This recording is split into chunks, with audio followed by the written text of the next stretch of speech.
Ooh. Oh, look who's still on the screen. It's Tuesday. You know what that means. We're back for season 3, and what better way to come back? Last week we had a little hiccup, but you got count them, 2 times championship culture.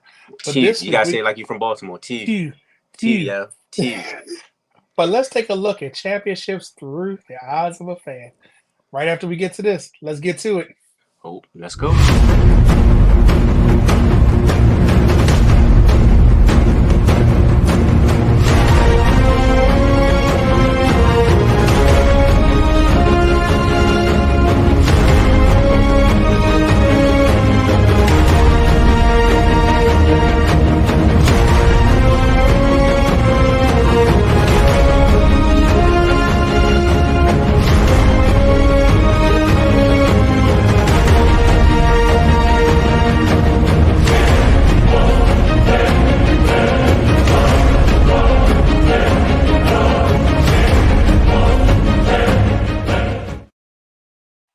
Welcome to the Wrestling World Presents Season 3 of Championship Culture. I'm Mm-hmm. Brandon the Guy, and Hey. he is H H to to the A the to the A. S to the... T to Oh, the go ahead, take it away. 3 to the R to the D. That's me. Baby Huey. Well, I should keep it going, but I won't. I'm gonna We let y'all got the chill. king Go of the ahead. tips here himself. He is joining us because everybody had a story. Now, before we get into today's content, we got to remind you of a couple quick things. Uh-huh. Guess what, Hugh? Did you What's that? know No, that I you didn't can know. go over to youtube.com/the Wrestling Room Mm-hmm. and you can catch up on all of season 1 and season 2 of Championship Culture. All of them? And all of them. All Okay. of season 1 and 2, which include a bonus episode. Okay. I don't know if you knew that. But Okay. guess what? What's that? If you don't want to do that, we just ask you to go over to, any social media, which may include, you ready for this? Yeah. Instagram, Uh-huh. Threads, X, and Facebook. And Ooh. follow us at The Wrestling Realm or on Instagram at Championship Culture _. And Mm-hmm. if you like and subscribe, you can always engage in the conversation, and you'll never miss a chance when we go live. You'll never miss a short. You'll never miss some interaction because guess what? Us at the Wrestling Room and Championship Culture, we like to engage with you.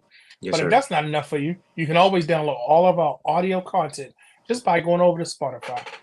You can watch us on our Twitch channel using the Wrestling Room. Now, I know a lot of people travel to Dallas over the weekend because they wanted to Yep. support their hometown team of being the Ravens, right? Yeah. But you know what? The season was just beginning. Mm-hmm. If you would plan on going to any more, live sporting events, live shows, concerts, anything, go over to SeatGeek.com and let the Wrestling Room save you $20 on any purchase of $50 or more just by using the promo code Wrestling Room. Once again, you go to SeatGeek.com, use the promo code Wrestling Room. The guys over here at the Wrestling Room are going to save you $20 on any purchase of $50 or more. And I can guarantee you, if you're at least buying one ticket, you're probably going to spend $50 or more. So let us save you some True. money, right? That is true. So, with all that being said, Hugh, Mm-hmm. this is Yes. episode 2 of season 3, right? Yeah. Yes, sir.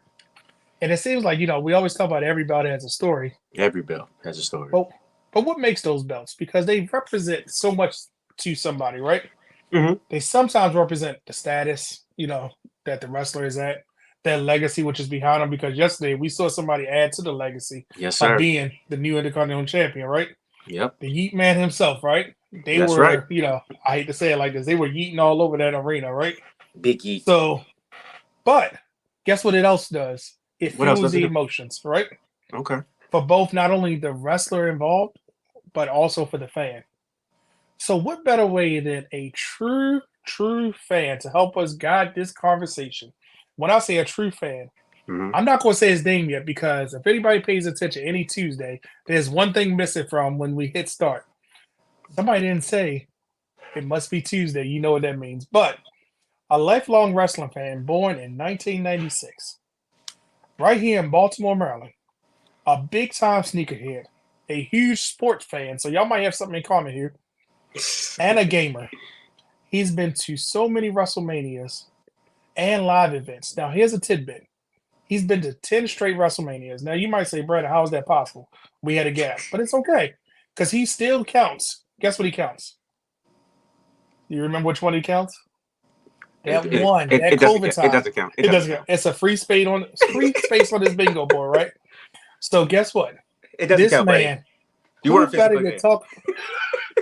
Who better to talk about through a fan's eye than a man that knows wrestling, has been there for live events, who will show up probably at WrestleMania 41 in Vegas? None Right. other than I don't know if I can do his name. Just you know what? Just bring him on. Let's bring him on. None other than the man himself, the number one supporter of championship culture himself, Yep. Mr. Justin. Look at him. Wait till you see what he's holding up. The prototype himself. Now, every Tuesday, we see the prototype tell us it must be Tuesday. Right. But today, he on the other side of the conversation. Ladies and gentlemen, if you're listening in, this man is holding up all his, well, is that WrestleMania 36 tickets? 36, TakeOver Tampa Bay. We got robbed. Actually, we got robbed twice in 1 year because if y'all two don't remember, we were supposed to get Money in the Bank in 2020. That is true. That is Yes, true. it was. And We definitely what's was the supposed to double have whammy about that? That was on my birthday weekend. Ooh. So I got triple robbed. Ooh. And they waited till the last minute to finally cancel it. Then they waited till like They 2 did. or 3 weeks before. It was like, it's They finally canceled. I was like, the world is shut Tragic. down. But it's Tragic. crazy. So, Justin, you know, sometimes I got to ask if I can say your name. Tell the people where they can find you or who you are. Because I gave them a little bit of tidbit about you. But tell them who you are. Well, that's all the main stuff. I mean, anything else, you know, we'd probably be sitting here for just hours just talking just random facts about each other. But yeah, my name is Justin. I'm here from Baltimore. Y'all can find me on Twitter at the Prototype 619, and I had a YouTube channel that's also named the Prototype 619. I don't really create too much. I mean, just due to time and work is crazy. Like I drive trucks full time, so it's sometimes it's harder to have a little like balance between if I wanted to make videos and plus I don't really have the skills and technology to do stuff anyway. So Gotcha. So let me ask you this, Justin, because you're clearly a wrestling fan, right? Always. You've clearly been to shows, right? I know you got some belts near you, but we're going to get to that in a little bit. But when it comes to being a fan and going to these shows, right? What is the first thing that comes to your mind when it's time to take a belt? Because I just need to know what comes to your mind. Like, what belt should I take, or what's the first thing you think about? That's not really difficult. I mean, the thing that's always going to come with me is my baby right here. You never forget your first. Now, if anybody remembers the Big Gold versus the World contest, this was part of my entry. This is the network logo WWE Championship. Right. This is my very, very first replica. I got it for Christmas in 2016 from my mother. And this is not it's not a shop version. It's the replica from Toys R Us that they were selling. It's $100. It's it's plastic, but it's mine. It's got a little shine to it. How the light is hitting it. It does. You see it? It does. What I say, like for $100, like you really couldn't go wrong on it. Like, this lighting got real good on here. Yeah, you see that light hit? Right. Now, whose signature is on that belt? The phenomenal AJ Styles. Met this dude. Got to say, when I went to WrestleMania 34 in New Orleans, it was the Wednesday before everything really jumped off, and he was doing a signing at a Walmart like across town from somewhere. So I rode the bus for about like 45 minutes and stood in line for 2 hours to get this thing signed. And it was cool because he's one of my all-time favorites. So, I mean, why not turn down a free signing with the person who was the WWE champion at the time? Bro, you dedicated. And I know the real will appreciate that. And I love a deal. I say, and I love a deal. Can't go wrong with free. Man, I wasn't standing in line. Kane is my favorite wrestler. Well, one of my favorite wrestlers, and I wasn't standing in line for him. That line was around the building. I would have been there for like 3 hours or 4 hours, man. Hey, you're dedicated. Salute to you, bro. He definitely is, and it's crazy because when you think about what to take, right? Of course, that belt being near and dear. But another thing that's very near and dear to people is usually the design of the belt, right? And like, I'm gonna trigger the realness for a second, right? The design sometimes, like you talk about, that was your first belt. My first belt I ever owned was not this one directly because it's in a case, but this design on a black strap, not a purple, right? This design is pretty, iconic when it comes to wrestling belts. As a fan, what makes a belt iconic to you? And I'm gonna do this just to, show it off because I can't be the only one without a belt. You can't get a belt. Hey, what makes the belt design iconic?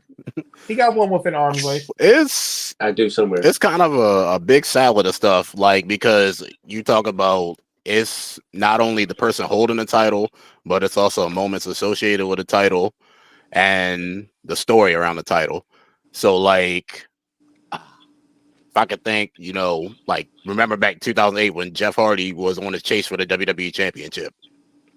And we wanted him for so long to finally get it. He was going back and forth with Triple H and Umaga and an Edge, and he couldn't do it. But then Armageddon 2008, when he finally hit that Swanton Bomb on top of Edge and Triple H and he won it, the world might as well have blew up.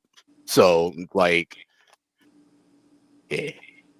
So is that moment make it iconic, or was it the design that makes it iconic? Because a lot of times, right, like a lot of people don't really associate the IC belt with this. They usually talk about the white strap with Cody / Dolph Ziggler, Yes. because it was brought back twice. This has only been around once. And when we talk about uniqueness, remember the thing that made this unique. There we go. So let's compare. What made this unique? It looked like a small version of the WWE Championship, right? The Intercontinental Year strap that's made 2 appearances was different than different than the Wing Eagle, right? So is it a uniqueness or is it the design that makes it different? Talk to the people. Which one do you think it is? That's a good question. I think I think it's a little. No, I think it's a little bit of both because you look at a design like so. Anytime you ever seen a championship that gets unveiled, like you remember seeing it for the first time, you have that initial reaction always. It's like either ooh or it's like ugh. Like the Red Universal Championship that got revealed, everybody hated it. But when you talk about a reveal, now I wasn't around when this was originally out, like back in like 94, I think, if I'm not mistaken. Yeah. But I do remember in 2011 when Cody had that Oval IC and he brought this back. Now, when I seen this for the first time, I was in awe because I always love a white strap on the championship. Like, so the strap. So the strap. Yeah, I'd say the strap, the design, like, and then I love pleats on the championship because I think 6 pleats. Then like he was the right guy to hold it because he's somebody that respects the history of where he came. Excuse me. Yeah, it's like he's a historian, so he always pays homage to the old school and everything. Right. So for him to be the one to reintroduce this to the modern audience, like to say it felt right. And that's if it wasn't Cody, right? Because oftentimes the belt becomes iconic. The design is unique upon unveiling, but does the wrestling hold it matter, right? Because when you think about it, you made a good point. Cody took this belt over my shoulder and retired it and brought that white strap out of retirement. Could a Drew McIntyre at the time did that? Could a Kofi Kingston have did that? I'm talking about all the people that hold this version of the belt. Could a Chris Jericho have done that? Or does the wrestler really matter that's holding the belt help with the design? Because I'm gonna tell you why. Because Cody has told us he's very nostalgic. He keeps showing us this, right? Mm-hmm. So would you have been okay if a different wrestler brought that belt out of retirement? It depends. Maybe I don't know. Maybe somebody that was, because it wasn't like too far off from the 90s. So if somebody was like that wrestled during that time was holding the title and then they brought it back, but a lot of them was kind of like retired out anyway. So Cody being the historian that he is, I still think he was the right person to bring this back. Absolutely. There was nobody better to do it at that time, to be honest. Well, I'm going to ask you a question because I know you was an Attitude baby, right? Mm-hmm. Attitude Era baby. Yeah. Remember we had the people like D'Lo Brown, China, Jeff Jarrett holding the belt, right? Yep. What if one of them brought that white strap back during the Attitude Era? Would it have the same impact? Probably not. I would say just going off of the design, like you said earlier, that IC title, it's like the baby version of the Big Eagle at that time. So it makes sense at that point in time to have 2 belts that's pretty much similar, but on different tiers, on different levels. And if they were able to do it, I would say the person to have that would have to do it would have been maybe like Jeff Jarrett for the same reason, because he has that ties to the classic wrestling. You know what I'm saying? His father was one of the major promoters back in the day. So like he has that type of tie. So I would say if anybody was to do it, it would have to been Jeff Jarrett at the time. But honestly, that belt fits that era. Just the design of it. It's rugged, just like the Big Eagle. It's big, it's bold, it's rugged, and it just fits. As opposed to that's more of a classic type of look. It just when you look at it, it screams 80s, early 90s. I'm trying not to let the light hit it so much, so that way you can really Oh yeah, it's see what I'm beautiful. talking about. She popping. So I'm gonna ask you this question, and this is for both y'all, and both y'all feel free to answer. Which Yeah. design do you prefer? Because let's be honest, we kind of had the white strap over Justin twice, right? One time, yeah, it went from purple to black, right? Yeah. But we currently have this. I feel like people are gonna start liking this now that we got a new IC champion. Oh yeah. I think of this is course, gonna they start about to. being. I wouldn't be start surprised if being more WWE important. shop wasn't blowing up right last night when he won that joint. Absolutely. I mean, because it's usually when it comes to the design, it's all about who's holding it, right? Yep.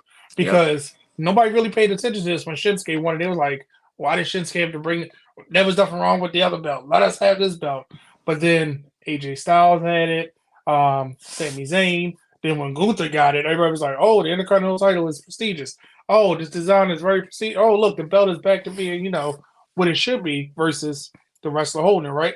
Mm-hmm. So, do you think this is about to become more iconic now because now another member of the Hawaii family holds it? Because we've had multiple people, and I'm just saying this because this is still fresh in our mind at the time of this, right? Mm-hmm. Is this about to be the new standard? You want to go here? You want me to go? No, you go ahead. You the guest, bro. Go ahead. Do your thing. I ain't nothing touching this. I'm sorry. Not to say Hey, this hey, is okay. the greatest, the single greatest design of the Intercontinental Championship. But the current one, it's growing on me. Not to say like the design isn't terrible. I'll say the only thing that it's really missing, and I shared it with y'all before, if y'all remember, is some color. Like Okay. if we had the color scheme like that's on this onto that, oh, that thing would be so icy. Yeah, it would. Like if the blue in the world or something. But Yeah, see I how would the say lights like hit if I it. had like a I feel little. like it looks good now. Now It everybody's gonna say does. I'm jumping on the bandwagon because of Jay, and I went on record. I don't hate this design. I I don't like either. this because of if we didn't get the undisputed belt before, as in the 2002 undisputed belt, I Yeah. probably wouldn't like this. But as I'm going to ask the tough question. Are you ready for this, Justin? Hit me. What are your top 5 Ooh. best looking championships from a fan perspective? Top 5 best looking. Are you speaking from my personal or like kind of more objective? No, from your personal opinion, what are your top 5 best looking championships? All right, cool. All right, so but this obviously number 5. Well, I mean, not really in It an doesn't have to be order, in but I'll order. just put it in the Yeah. top. Yeah, how Yeah. to say, but this is a top 5 easy. What else? The version 4 IWGP Championship. I mean, that I think is the pinnacle of world championship designs. Like that is a legendary version of any championship I've ever seen. Like it's gorgeous, it's big and bulky. Another one is personal favorite is the Big Eagle Attitude Era WWE Championship. Blue or Obviously, black? like I said, bigger. What color Blue or strap? black strap. Black strap. I'd say I didn't like the blue strap like when Stone Cold Steve Austin had it. Okay. I'd say I like the 99. Right. He had to Oh throw yeah, in their King reference. He was like, okay. oh yeah, that joint for like 18 hours. It don't matter. It don't matter. Yeah, his name is in the He record was a book. champion. Right. All He's a right, so champion. IC, it's an IC, IWGP, Big Eagle. True. He stopped. I am. Yeah, I'll I say think we because got him. it's so many. I'll say 2 more. Oh, I give you an the original unveiling of the women's championship from WrestleMania 32. The red one. Mm-hmm. Gotta say, Okay. before they started like making all the belts like kind of with the same design and everything, when they first showed that off and we went from that to the Divas Championship, that was one of the biggest pops of the night because everybody said that was a so-so show, but that was one of the big highlights of the night. And then you followed it up with a big triple threat match with Sasha Banks, Charlotte, and Becky. Like that was the perfect way to reintroduce the women's championship. And then if number one, and also that's sitting right next to me is the current World Heavyweight Championship. How did I know that was going to come into this conversation? It wouldn't be sitting in front of my face if I wasn't going to mention it. So, and it's crazy because, like, as a fan, right? Mm-hmm. Oftentimes we went to shows early on, right? Let's say at a young age, we would go to wrestling shows. We would see the toy belts. We would see the people they had the real belts. We always looked and always was like in awe and like, oh man, I want that. I want that belt. I want that. And it felt like, yeah, you could have the phone hands. One time I went to a show, I had the Too Cool little thing because at one point they were like the thing when we were going to shows. People have T-shirts. That's all cool. But I'm gonna ask the most important question because usually, well, let me take that back. Most important question is usually everybody has a story, right? And right. that's usually and that's not really a question; it's a statement. But why are belts the most important thing as it comes to wrestling? Not T-shirts, not hats, not accessories like wrist things like John Cena, gloves like AJ Styles, headbands. We've seen that many a times. Jackets, chalk line production. But why are belts so important to wrestling fans? I mean, it's championships are the be all end all of any competition sport. Like everybody has to have something to fight for. I mean, you could have all the stories in the world. I mean, that's what's going to bring people in. But what are you fighting for? Because I mean, not always a blood feud is going to, like bring people in. Like same thing with NFL. I mean, everybody competes to be number one. To say, and championships are the solidification. Like, hey, you're the best in the world at what you're doing. What say you, Hugh? Why are belts most important? It's not belts, man. It's foam fingers. What you talking about? They're more important than belts. Absolutely. All right, well, why are foam fingers more important? Especially when they say "eat" on them, right? Or they say, I just they like say you can't see me. Yeah, I just like to be difficult. But no, by far, definitely the belts. Like he said, it's the end all be all. To be honest, it's the trophy. It signifies a champion. That's a W. That's a win in your column. Like that's the staple of. That's basically why you're here, why you're fighting, or why you're wrestling, why you're competing. Like that's it. So in that case, right? Mm-hmm. And this is where, as a fan, we all gonna have wrestling moments that we remember. It's moments that's gonna take us back. But I feel like we have more moments attached to championships than we do just a match or something with a wrestler. Something happens. Of course, if it's not a tragedy, we'll always remember like tragedy because they are etched in our brain. But and I'm gonna just say one of my most memorable moments happened here in Baltimore when Jeff Hardy was WWE champion and he had that first appearance here in Baltimore. He had that celebration, right? There was no wrestling involved. It was literally just a celebration, but it was because he was WWE champion. Or fast forward when Daniel Bryan won the World Heavyweight title, when Zack Ryder won the United States title. It seems like a lot of memorable moments are attached to these championships. Mm-hmm. So I'm gonna ask you two guys, we know Hughes being Kane was WWE champion for 18 hours, as you already said, or Dolph Ziggler wearing white boots. Anything with white boots with Dolph Ziggler, we got you down. Hey, see, you already knocked him out. What are some of your most memorable moments attached to a championship?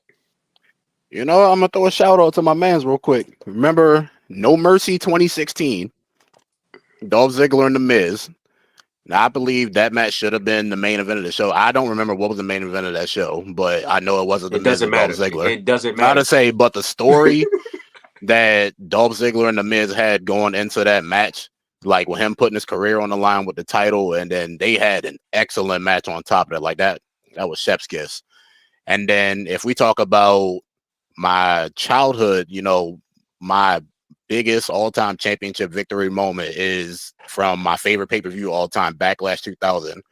And the main event, when The Rock overcame the corporation with the help of Stone Cold Steve Austin, like that was, the peak of my childhood. Like that was one of the greatest things I ever seen. I remember I had the tape and I watched it on repeat at least 50 times a year. Like that's no cap. Like I'll have all my action figures setting up, reenacting as I'm watching the tape. But then if you talk about live, like I've been to 10 WrestleManias, and the first thing I could think of off the top of the head is Kofi Mania. Like that was well worth the 8-hour, like that was a long day, but sitting in that stadium for almost 8 hours, and that was the highlight of the show. Then on the same show, Becky Lynch beating Ronda Rousey and Charlotte Flair to become the undisputed women's champion. WrestleMania 37, Bianca Belair and Sasha Banks in main event of night one. Like that was, for us, that was a moment in time, two beautiful, strong black women in the main event of WrestleMania. Like that's something that was never heard of, right? Like in the past.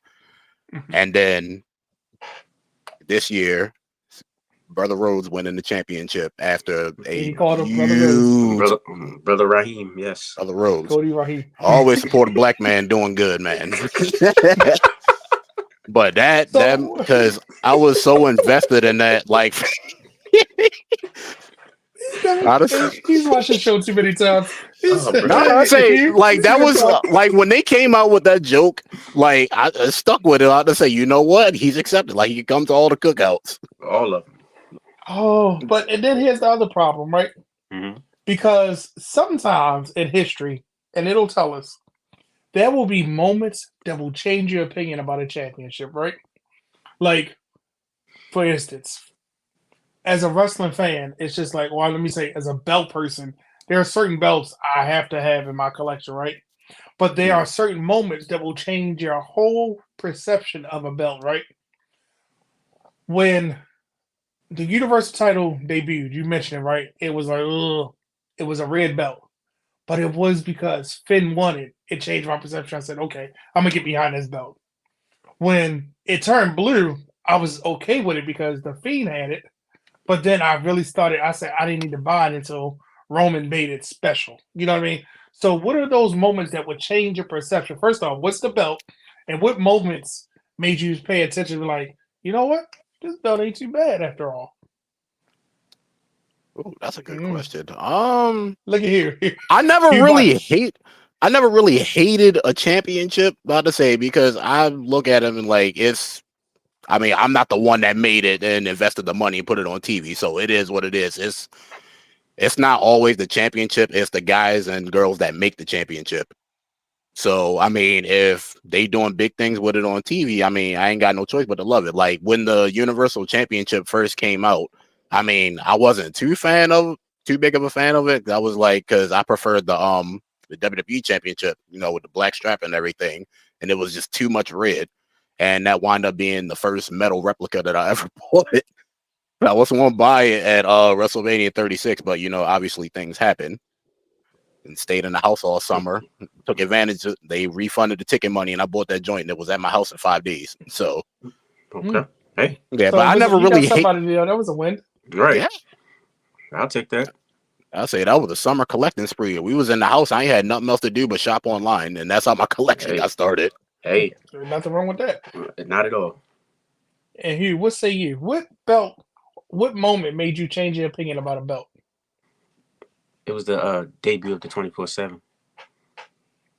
Why did I? I don't know, man. All right, scratch that. I hated that.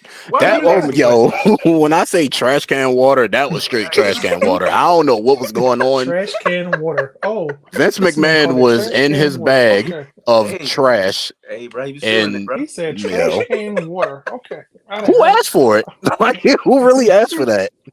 Oh my gosh. Apparently, people like you. But it's crazy because, like, I wasn't a fan of the spinner until Jeff Hardy won it. Right.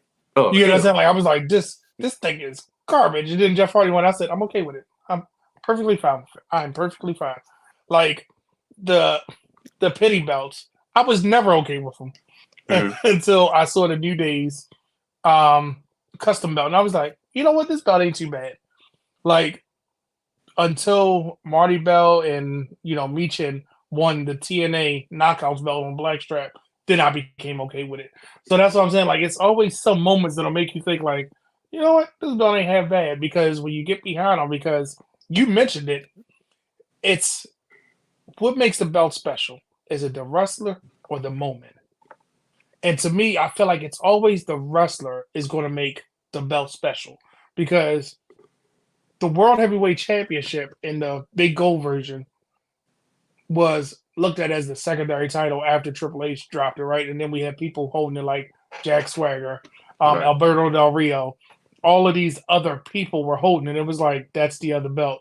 But then it was like when John Cena and Randy Orton are fight for it, oh, I need Then to it look at became it. a I need big to pay deal. attention. Yeah. Pay attention. So I'm always going to go with the wrestler. But to you, and this is for, let's start with you. Is Yeah, it what's the up? wrestler or is it the moment makes the belt special? Ooh, I would have to say the wrestler. Because without What the makes wrestler, you say the wrestler? without the wrestler, 9 times out of 10, you don't get that moment. That you know what I mean? Just to be technical, just to be honest with you, like there's been plenty of runs where the belt was put on someone and it didn't work. It just didn't work. Let's say Khali. Mm-hmm. To me, Batista. I'm not a fan of Batista, but like, But see, that where the wrestler didn't matter. it didn't matter at that point, right? Like you said, Mm-hmm. but there's the wrestler But I makes the bet you belt. remember He that makes the belt. Pujami prison match. Oh God. We're just gonna leave that Which- pass. Yeah, I'm gonna leave. But Yeah, before I you ain't go, gonna touch did you that see the one. realness comments? He still reenacts PLE with his action figures. He did it on the I show, would- remember? Yes, I remember. He's acknowledged me. Gotta say, never stop. Mm-mm. Look, my spirit animal is here. Drew, Yeah. what's going on, bro? Oh yeah, he's checking in for work for a few. Willie Wood. Drew, Right. feel free to chime in because I need to know: is it the wrestler or the moment that make these championships feel important? Which one you say, Justin? Is it the wrestler or the moment? There is an old saying in the business that a lot of the legends say: it's the guy that makes the title, and not the title that makes the guy. So whoever holds the championship is the one that makes it mean something. Like you mentioned, the Blue Universal Championship. When Roman Reigns had it, it became the championship That's true. in the company. Not to say it's like, unfortunately, the WWE Championship got pushed aside until it got got unified, and that kind of sucked a little bit because the WWE Championship is the be all end all championships in the industry, and That's true. Bobby Lashley had it at the time. And, I was mad happy when Bobby Lashley won it, and then same thing, like that was Kofi Kingston had it, and unfortunately got snatched away from him in 2 seconds. But yeah, it's always a situation like the guy always makes the title mean something. Well, our friends over our multiverse of other podcasters from the Holy Shh podcast said Justin is kicking all facts. So yeah, we call it the Holy Shh podcast. Appreciate it. Yeah, so good comment, and he is because, and here's my thing to your point, right? And Hugh, this is for you too. As a fan, right? Mm-hmm. We could always think about a belt or like that wrestler that never held it, right? Like Matt Hardy was ECW champion in WWE, right? He left and went to TNA and became TNA World Champion. That was at the time that the product was on the decline, right? As soon as he got it, it helped that belt because now you're like, we're happy. We were justified that he finally is a world champion, right? Mm-hmm. But then when you start to put it on other people, it's like, well, it really don't matter. The belt is not as good because, case in point, when Hugh's favorite wrestler brought it back on a white strap, it was like, why are you doing this? Why? It doesn't matter. So my question to y'all is, are you ready for this? Are the moments with the wrestler attached to him more important than the legacy of the belt? And I'm going to explain that because we had this argument about Big Gold versus the World, right? Mm-hmm. Oftentimes, the moments with the wrestler are more important than the legacy. And I know we could talk about Kofi Mania, but let's talk about something recent. The moment Damian Priest won that belt, and I know it's been a short legacy, is that moment going to be the standout moment if we retired that belt now? Is that going to overshadow the legacy of the World Heavyweight Champion in this iteration? That's what I'm saying. So are you I saying think it's I going to just stumped you. overshadow it like like when it's all like 5 years from now? Are we talking about like, or just like in the short term, like as of like right now, like the main moments with the title? So, like for instance, when we think about, let's say, the U.S. title, right? The WWF U.S. title, we might go back to that best of 7 series that Booker T had, right? We're going to remember that more than probably the legacy of the United States Championship, which dates Right. all the way back to WCW and NWA, right? But we're going to be like, you know what? I remember that moment more. We're going to remember when John Cena turned it into that spinner. We're going to remember, are those moments more important than the legacy of the belt? Sometimes, it's a little 50-50 with that, because like going back to the world title, I mean, definitely, like, you talk about him holding the briefcase on, picking the most perfect moment, like after a grueling match with Seth Rollins and Drew McIntyre to start off WrestleMania the night 2. Like, the most eyes were on night 2 because of what the main event was going to be, because everybody was ready to see what kind of shenanigans was going on. So everybody was locked in. And you talk about probably one of the hottest starts to a show that you could think of. And then, ironically, Seth Rollins was the first person to cash in for a world title at WrestleMania, and then Damian Priest turns around and do it to well, not to Seth Rollins, but he was in the same match. Right. So then when there's definitely moments. Now that I'm thinking about it, because you really think about like what happens with a championship more than who holds it sometimes. So yeah, it's definitely the moments. And think about it, you're going to always remember that moment that Ultimate Warrior was holding the 2 belts, right? No, Probably more than that. what I know. I'm just giving an example. Probably more than what he did with the IC belt. You're going to remember he was holding 2 belts.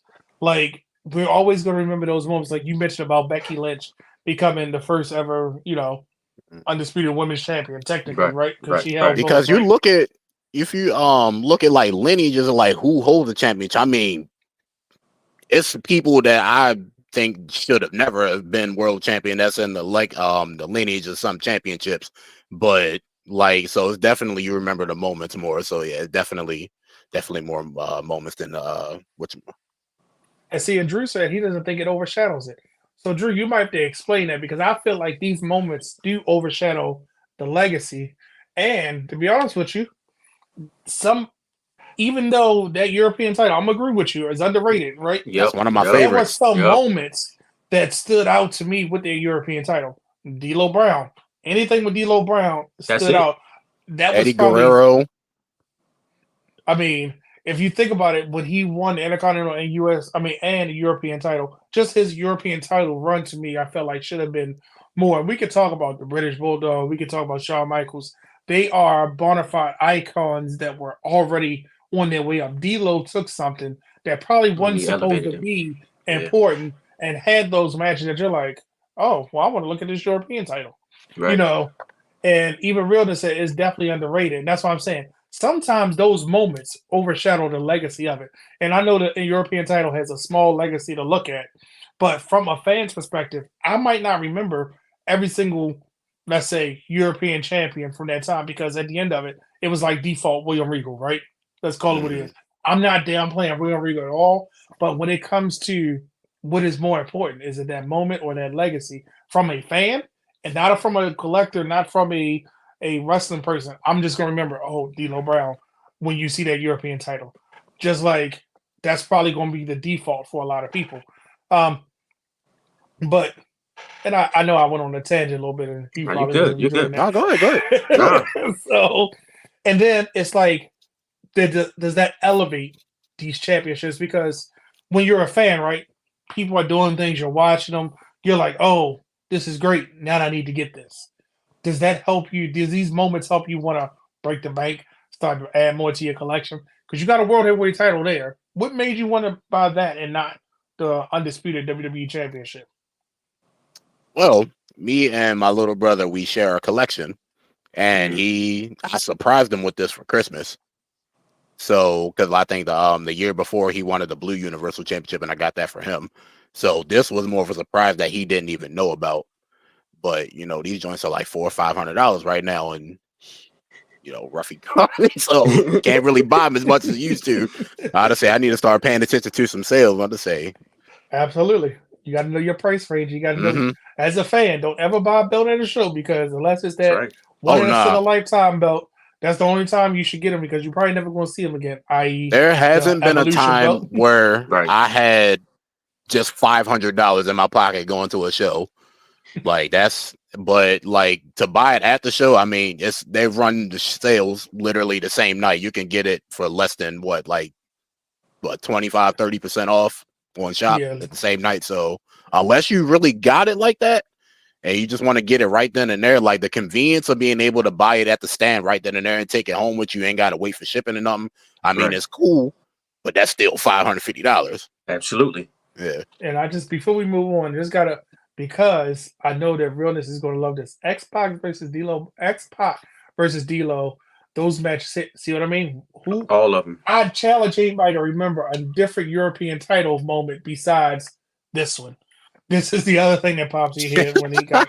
Think about it. Now, William Regal is great. We understand William Regal is great. Tess held it. Jericho, all these different European champions. Wasn't probably Saturn European champion, but we remember probably D'Lo because of his exchanges with. I don't know. I think he would. Am I just making it up in my for mind? a brief second. Is that one of those? Second. Okay, but I'm just saying, these moments really get you. And now the only reason I didn't say, the only reason I didn't say HBK versus Bulldog, because that was in the initial phase of it. We were trying to figure out what this belt is. How does this fit in? Is this worth it? Because we had the IC belt, and then we have this other belt. Why they fighting? That's the initial of it. I'm saying the part that kind of overshadows the lineage. And I don't know if you saw this, because it's not letting me go on it. Realness probably needs to definitely see this, that he collects those vintage toy belts. I wonder, is that the ones that trying to procure. But now I'm gonna ask you this, right? Because we asked all the other hard questions, right? Are you ready, Justin? And here, you've been to a lot of shows too, right? Sure. We talked about non-belt belts at the show, right? Mm-hmm. But where's the best place to buy belts from? Because if you're not at the show, where do you get your belts from? We starting it. Yeah, Justin. Where do you buy? I know where he buys his belts from, but Justin, where do you get your? Because the show, and this is what a lot of people know, the show will have them $500, $499, right? What is it? $649 for those the ones with the sports teams and stuff like that. They never really have a sale at the show. So where else would you buy your belts from? On sale at Fanatics WWE shop. I'd say that's you ain't getting a whole $500 out of me. I'm sorry. I have to say I love a sale. That's it. Now, what would you say to other fans? Because I preach it all the time. If you want a belt, know your price range. Wait for it to get to that price range, and then pull the trigger. Because if you want it today, you're going to want it next week. What would you say to people about buying belts and not buying them at the show? I don't want to bash, live events, but I gotta say, if you got the bread, go ahead, ball out. Especially if it's not going to hurt you. If you got it, ball out. I will not stop you from that. I will support on that 100%. But me, I ought to say, obviously, if you getting from Fanatics, WWE shop, or whatever I think it's the same thing. Make sure you get it on sale. Like I say, there's nothing wrong with saving money. And then another thing that had kind of helped me out is they had introduced the where you can break up the payments for it, and you can get it pay or whatever. Yeah, it was a Klarna Afterpay on there, so that helped too. So if you don't want to put all the money down at once, about to say you can the sale on top of that, and then you straight. Just don't go too crazy with it. That add up. About to say, because it'd be it comes out every 2 weeks, and if you miss that payment, I'd say you yeah, you'd be mad. And it's crazy because you said you've been to 10 WrestleManias, right? The show was shows. Now, all the shows here in Baltimore, of course, you've been to. What's your distance that you would travel to go to a show that's not Mania? Well, let's say Baltimore. So I'll drive up to Philly.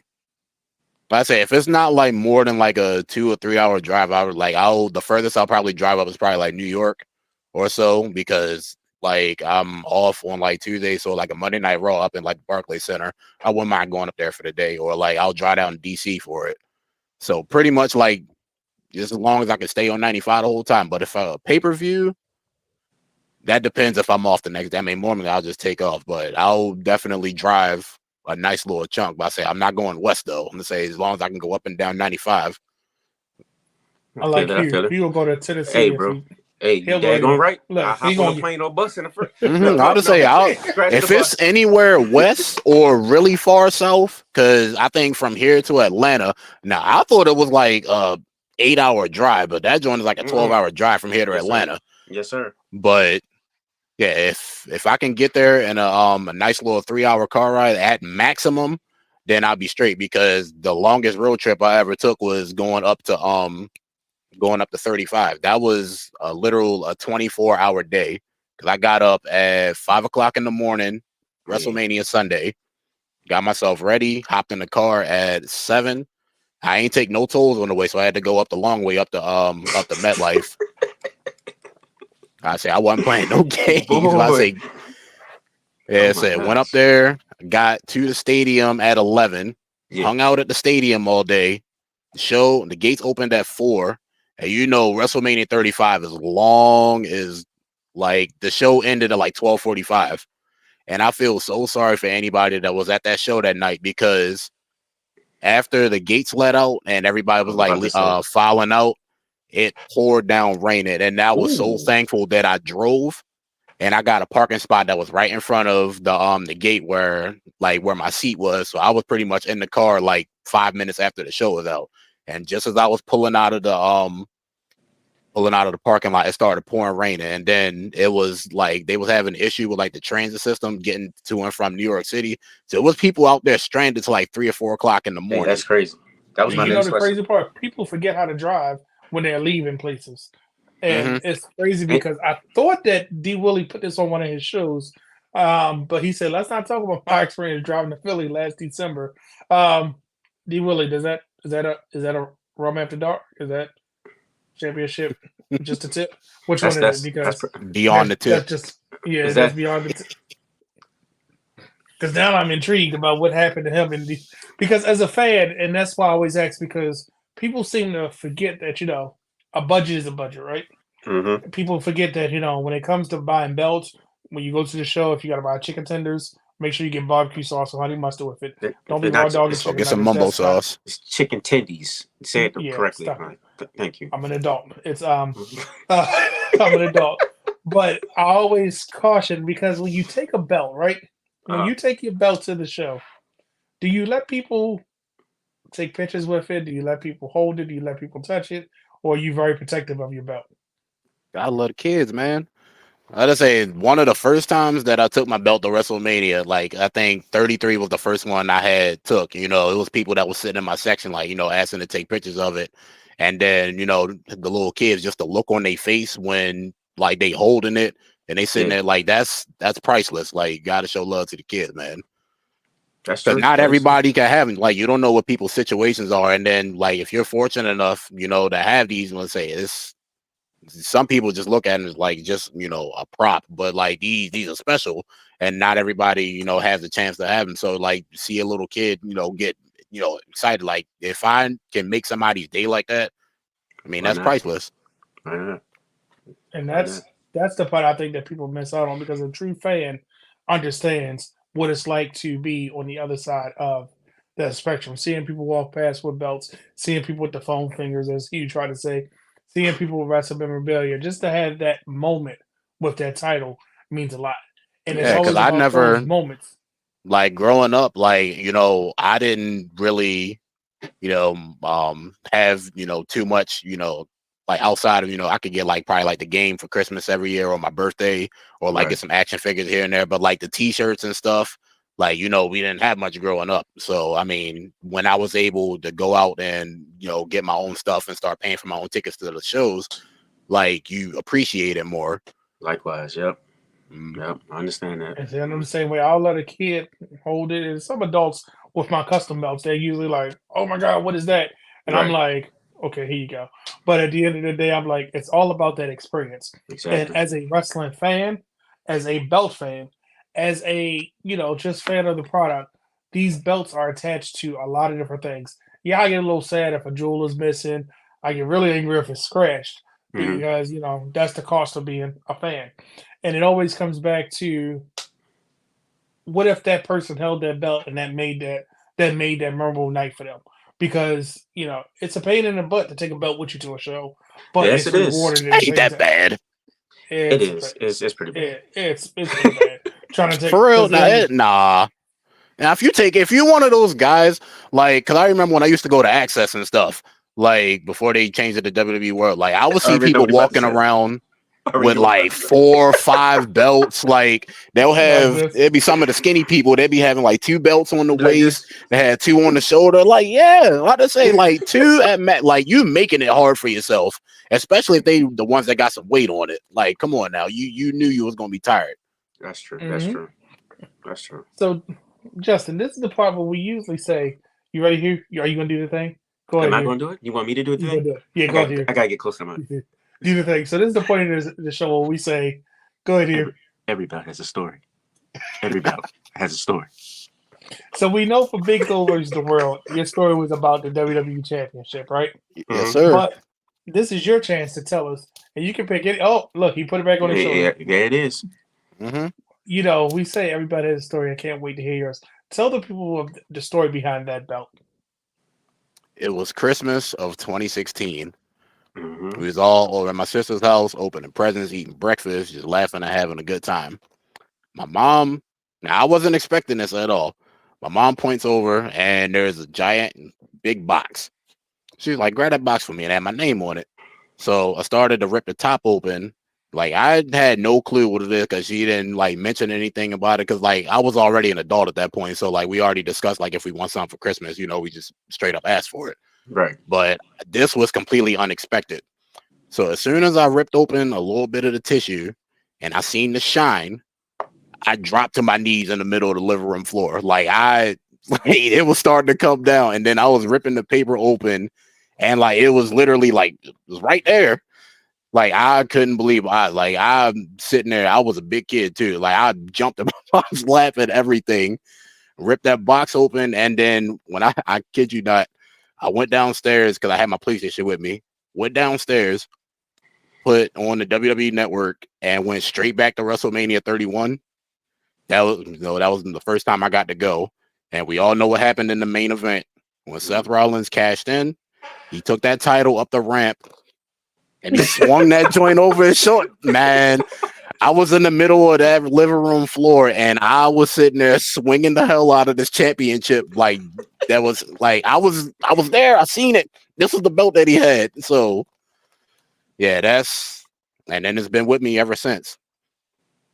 That's those moments that I think There it is. people don't understand that these are the connections that we have to it. The moment you saw it, it took you back to that moment that you said, "I got to relive this moment. This I what felt this like a belt kid again. needs to be." Yeah, and it's that escape into that reality of wrestling, and not to sound like a pun or anything, but it's that that's what we want everybody to realize, that championship culture is about, one, reliving the moments, or two, creating the new ones. Because when we create new ones, whether that be a custom belt, whether it be helping somebody the right way of not spending $500 at the show when you can just go on your phone, save you $200 and get it in a couple days. Save. You smart people. Right. Because you can buy a belt and a shirt sometime for the same price what you're going to pay for that belt at the show. But it's always good to hear these type of stories, because that's what we mean when we say everybody has a story. Absolutely. Because that story will forever live on. And, we always remember that first belt, but I know every belt in your collection has a different story. Like we can tell you got an emotional attachment to the IC, the white IC, and you're very passionate about that. You're passionate about, the fact that you get to share these experiences with your brother. And that's who was at WrestleMania with you, right? He was like, "I gotta go." When me and he saw you, right? Hey, he had to pee. I had to say it was a long day. I just got to say he had to go. Right. First of all, why he walk up on us like that? Yeah, Justin definitely was. No, see, the crazy part was, I had to say, like, we was walking back to the car, and like, y'all just something just caught my eye, and I've seen like you turned around, and I seen your face. I'm like, oh, that's like, let me say what's up to him. I had to say, like, luckily y'all No. To cool tell the people. real story, we sitting there, getting on Mike from off and off on Mike, and consoling Brandon and Channel. Because I know y'all were with like two other. I think y'all were like two other guys. Yeah, and we were talking because they were all talking about Roman Loss and Cody Raheem, right? And Mike being the president of the Cody fan club. And we're like, are you going to be okay? Are you going to be okay? Because Cody had just won. And he was like, if that is Mr. Championship Culture and stuff, I was like, what's this? Hey, no, for real. That's exactly how it went. I was like, somebody just walking behind me. I said, oh, okay. All right. Said, oh, all right. I was to say, because it caught me off guard. Because I was about to say, like, it ain't no way. I was to say, it ain't no way. Like, we just randomly, out of all 70-something thousand people, like, we just converged right here. Like, it wasn't no way. I was like, And the fact that we all live in Baltimore, too. It's like, look, exactly. Right, that was crazy. Because I was like, I remember looking up, I was like, and then, because I heard somebody talking to you, and I was like, who? And then you said, oh. Now you weren't looking up. I ain't that tall. Come on now. Sir, you made me look up like this. You don't remember? I was like, oh, and he was like, I gotta go. He gotta go. I was like, okay. It's 6'4", really? That's all? Listen, you ain't no 6'4". You were like 6'10". Stop it. Come on now. How tall is he? Dwayne is 6'12". He's at least 6'8". At least 6'8". Yeah. All I know is I was standing there talking to somebody else, and I felt the shadow. I felt the presence behind me. Oh, come on. And I was just like, bro, I didn't know what was going to happen. I thought I was going to have to fight somebody or something. I don't know. But I turned around. Oh, hey, what's up? Okay, what's up? He's like, prototype. I was like, okay. Oh, it must be Tuesday. And I'm not going. I hope Mike sees this from off and off of Mike. He was part of the. He's the president of the Cody Rhodes fan club. Right, but I'm gonna just let Mike see that. Yep. Him and his wife was Cody down. They looked like Cody Rhodes threw up on them. They had so much American Nightmare stuff on, and it was like 3 degrees that day too. So with all that said, because it only got cold towards the end of the night. But I say, if I like it a little chilly anyway. I like to chill. Hey, look, I'm bony, so no, I was done. Yeah, I was cold the whole time. I didn't even want to talk to nobody. I would say the first night because me and my boys was at the house. Like, this was the first time I ever had the chance to do this. Like, one night watch it at the house and then go to the show the next day. So I mean, the first night I heard it was like blistering cold. It was crazy. It was crazy. I sat there like this the whole time with my hands in my and I was like, people stop getting up because I'm not going to keep getting up. Bro, he was every time you got up, the wind was like smacking or disrespectful. Yeah, I'm saying that's the window to do it. I say I was sitting in here eating some sliders and wings. I had the motorcycle mask on that's supposed to cover you and keep your face warm. Yeah, and of course, I felt like I was talking like Optimus Prime every time I tried to talk to you. I was like, why are we out here? I said, I'm only going to WrestleManias where there's heat. I'm never coming to somewhere where I said we got Vegas next year in a dome stadium. Ooh. It's going down. It's going to be 90 degrees in there probably. I hope it ain't going to be 90. I'm going to be miserable. I hate heat. I feel like that's going to be our next thing. But Justin, you know what I'm going to ask you? Tell the people where they can find you. Well, you can find me on Twitter at the Prototype 619. I mean, I don't really do too much posting, but when I do, it's a bunch of random funny-ish. So it definitely is. And then I got a YouTube channel that I upload occasionally to. Also at the Prototype 619. Well, I don't know if you need the at part for the YouTube, but yeah. And then always catch me. What is a prototype? Because I know what a prototype is, but what is a prototype to Justin? So people, because I'm going to ask you, the Prototype 619. What's the meaning behind that? That's John Cena. All right, it's two things. So, so when I used to play, SmackDown versus Raw, like every time I made my created character, I was going through the names, like the announcer names, and it was right there. And like, I don't know why it just stuck out to me. And I just stuck with that literally from SmackDown versus Raw 07 to now. So I was like, hey, that's my gamer tag on Xbox. That's where the 619 came from. And when I had my 360, that was my gamer tag. And then it's just kind of stuck with me. Like, it's different on my PSN now because I got a PS5. And it's forever Prototype because that was carrying on from what I was on 360. So like Prototype just stuck with me for the last 15 plus years. said it's John Cena. That's what Willie would say. It's definitely And the crazy part is, I never knew it was John Cena's nickname until years later. Like, I didn't know that's what he was calling I thought himself in that's what I OVW. said, maybe because he like John Cena. And Hard to Rey say, but Mysterio. like the name, like Prototype, like it just sounded cool. So I was like, that's what I stuck with. It was definitely one of the cooler names on that game. Mm-hmm. Yes, and this is what Drew wanted to ask you. We're just gonna leave it there for you to read it for a second. This is what Drew Willingham from Saratoga Media wanted to ask you, but we're just gonna leave it at that. That's crazy. So now the mystery is solved. So not only can they find you on all the social media, they can find you every Tuesday on Championship Culture because you're usually in the comments letting us know it must be Tuesday. One of my favorite nights of the week. He wasn't here. We was like, "Where's Justin?" We're so confused. We was like, "Is something wrong with the comments?" Justin isn't there. Right. But anytime I'm not here, it has to be, because one time it was my niece was graduating during the summer. But any other time, like, it has to be an emergency or I got overtime the next day. And I like to go to, they always call me at like 1:00 in the morning to go to work. So, oh, that's exciting. Always. It is. To break your sleep. And it's crazy because now we got that mystery solved. Now we know when you're not there what to say. Be like, okay, he must be at work. So it must be overtime. That's what we're going to say. It must be overtime instead of we don't get say that it bread must be Tuesday. To buy them belts. Right, but exactly. We know we can find you. We know if you're not on Championship Culture on Tuesday at 8 p.m., Hugh, did I forget anything? Because look, Willie, brother Willingham is saying, tell him, brother Hugh. I don't know what he is. No, I'm good. No, we're chilling on this one. What was we supposed to tell him? I'm confused. Honestly, that's what we want me to tell him. He's going to get to that. Don't worry, Drew. He's going to get that because we're going to make sure that don't forget to turn on notifications so you never miss a chance when we go live and you don't miss new episodes. You can follow us on all our social media platforms, which include youtube.com/The Wrestling Room, or go to Championship Culture _ on Instagram, because trust me, if you follow us, we will follow back.